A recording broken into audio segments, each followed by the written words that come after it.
వారణావతములతో ఇంకొకటి కలిపి 5 ఊళ్ళిచ్చిన చాలంటివి. నాకు లేనివి, నావి కానివి, నేనితరులకు దానమిచ్చినవి ఆ నగరములను నేను వారికెట్లు కట్టబెట్టగలను? ఇది సాధ్యమా? సంధి పొసగు మార్గమా? ఇదిగాక నా పినతండ్రి కుమారులకు భాగమీయమంటివి. ఎవరు నాకు పినతండ్రి? పాండురాజా, యముడా, వాయువా, ఇంద్రుడా, అశ్వనీ దేవతల? కృష్ణ, శతశృంగ పర్వతమున పుట్టిన కౌంతేయులకు భాగమిచ్చి శృంగభంగమంతుటకు నేనంత వెర్రివాడననుకుంటివా?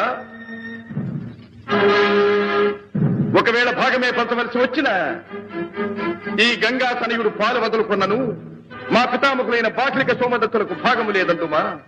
అందందు వచ్చిన అర్థార్థ భాగములలో మా తండ్రులు ధృతరాష్ట్ర పాండురాజులు 2 భాగస్వాములు కదా. ఆ పైన మేము